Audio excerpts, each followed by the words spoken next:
Let's talk about those others over there some more, because throughout this conversation, you've been talking about the BRICS nations. Yeah. How significant, as a military matter, is the BRICS economic alliance, is the emerging power of China? How scared should we be? It's fundamentally very different. Let me explain it. Economically, the game is over. The Chinese, if not already a wealthier economic unit than we are, which they probably are, will be within a few years. Very few, like by the end of this decade, if not already. So economically, they are now our equal. But remember, they're our equal. They're going up. We're going down. We're equal, but the trajectory is unmistakable across the board. Right? And so politically, it comes right after that. If you're that powerful economically, if you're the place that the whole world goes to cut a deal because you get a better deal than you can get from Washington or London, which is now most of the time the case. That's why if you look at the biggest harbor being built in Africa, it's being built by the Chinese. If you look at the new railroads going across parts of Latin America, it's built by the Chinese. You know, on and on and on. You know, the Panama Canal, why does he want to take it? Well, the United States is the number one country using the Panama Canal. China's number two. China has built all these buildings to handle their shipping. You know, it's everywhere. And once you start looking, you see it everywhere. But militarily, there's none of that. Americans have to understand, even if you don't agree with me, try to understand how the rest of the world looks at it. The United States maintains 750 military bases around the world. China doesn't have any. The United States is a global military presence, the likes of which is not existing anywhere. We are alone in that. How long is that solitude going to last if, as you're saying, the economic power is diminishing of the United States, that then transforms into diminished political power because, again, the sway is held by the other nations? Look at the votes in the UN. You'll see the diminished political power right on display. So then it feels like the military's next. Right. How scared should we be? Well, I put it this way. I think you're at a crossroads now. Either you decide to stay with what you're doing, in which case you're right.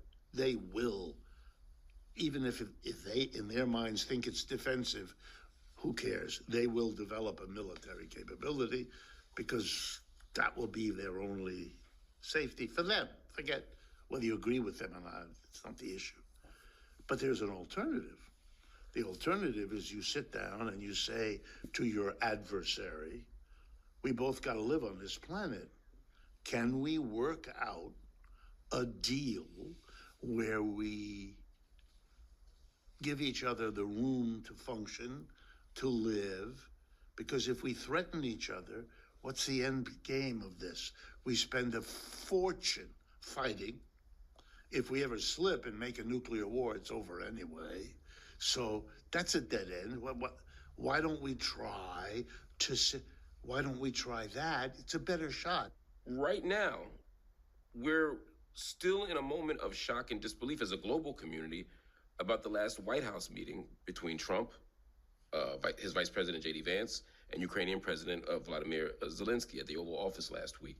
What was supposed to be, I thought, a fairly ordinary discussion about a deal regarding Ukraine's mineral wealth and military assistance turned into an international spectacle. You had Trump and Vance literally chastising President Zelensky for a perceived lack of gratitude for U.S. assistance.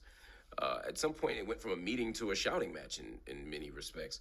And Zelensky was eventually asked to leave the White House, which is something I personally have never seen before in my short time on this planet. Some people say this is a historical turning point again. How does a moment like that speak to where we are as a nation and also the possibilities of the U.S. being a steward of global leadership moving forward? Yeah, well, the United States is at that point which every empire has had when it's over, when the empire is in decline. It's happened to every other empire. I know we might want to believe that we are the exception, we are the empire that will last forever, but the burden is on the person who believes that, given the historical record. So for me, Is this about a declining empire, or is this Yes. about bad leadership? No. This is about a declining. It may also be about. It's not either or. But the important thing is not the lousy leader, which we have. The importance is that on the issue of what we just talked about, coming to terms with China, sitting down, how do we live together on this planet? Unfortunately, Mr. Trump is exactly where Mr. Biden was. There is no difference between them.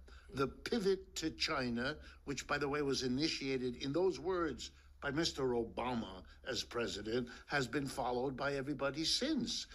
In fact, one of the arguments made by the new defense head, is that we have to free up our resources to confront our real problem.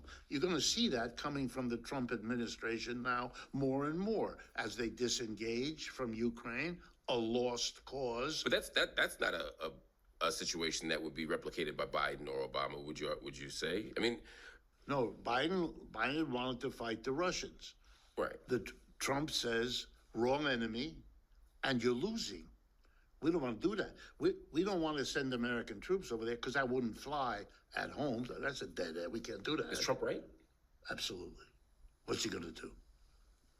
Everything the United States has been thrown into that war. Remember at the beginning of the Ukraine war, we weren't going to give them Abrams tanks. We weren't going to give them F-16s. We weren't going to give them HIMARS. We weren't going to give them long-range missiles.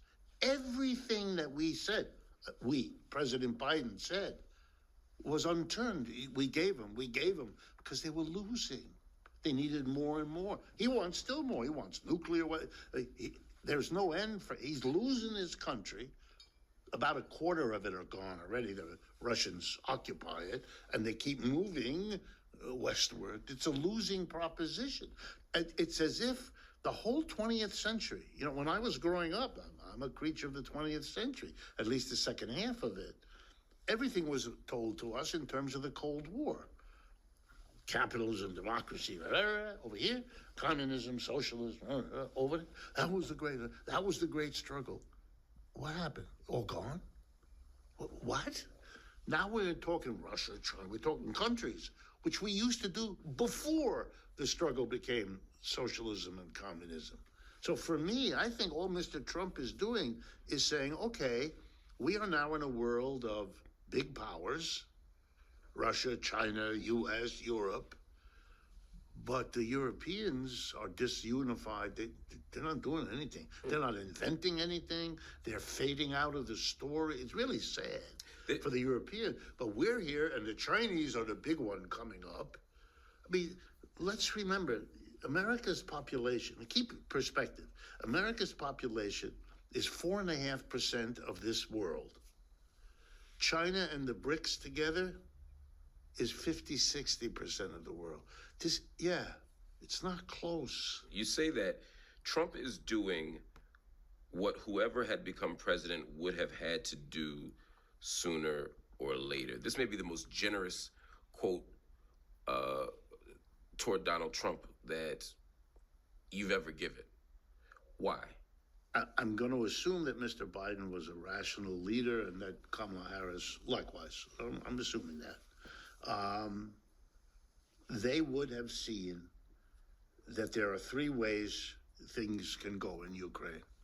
Number one, we can have a nuclear fight with the Russians.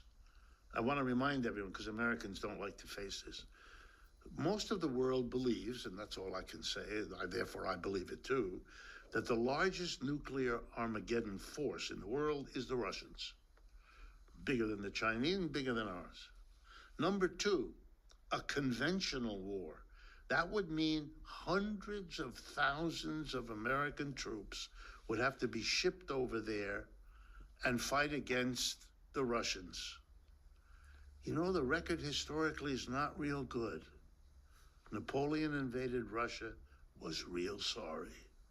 Hitler invaded Russia, was real sorry. Do we really Mr. Biden always said, no troops on the ground, no boots on the ground. He seemed, and I'm going to give him credit, that's a recipe for a disaster that we will not be able to control. Okay, but there is no third option other than to walk away. Mr. Trump said, I agree with you, I'm walking away. Mr. Trump did it. Mr. Biden couldn't because he was so deeply in. Look, it took us, most people understand, it took us several years to withdraw from Afghanistan. But we lost in Afghanistan. I know this is hard for Americans. We went to war in Afghanistan against the Taliban. You know who runs the country now? The Taliban. And it didn't take long. No, we lost. We went into Vietnam to fight against the North Vietnamese. The country was divided at that time, which was run by the North Vietnamese Communist Party. You know who runs Vietnam now? The Communist Party. We lost. All right, we went into Iraq. We were supposed to do something there, and hard knows what, but we lost there. We're gone there too. And we're in the process of losing Ukraine. If you're an empire and you lose against some of the poorest countries on earth, you know what it suggests? Something's wrong. Look, when you came out of World War II in 1945, the United States was absolutely dominant. Most of the second half of the 20th century, where people, watching this program, we all have at least some memory about it. We were the richest country, the most politically powerful. We had all those bases around the world. We had the biggest military. Wow. Yes, it go to your head. It does. We were king of the hill. But those things are always temporary. They always have been. When we go to Egypt, we look at the ruins of their empire. When we go to France, we look at the chateaus that are the memory of what they once were. Well, it's not going to happen to us. We're somehow different. It's already happened. We haven't been paying attention because it's so painful to look at. I think I'm the patriot saying to America, to save the good things about the society, let's sit down and work with. Look, China says, I'm not asking anyone to believe it. I'm not sure I believe it. But China says they're in favor of a multinational world. They're not interested in being the next empire. Maybe because they once were an empire some centuries ago, they may understand better than most that it's a short run. It's a heady run, but it's a short run. And maybe they will be willing to sit down.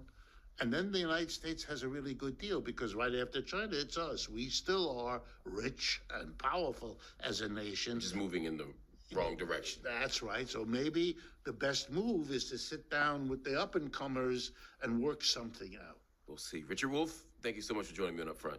My pleasure, and thanks for having a program like this where these things can be talked about. You bet.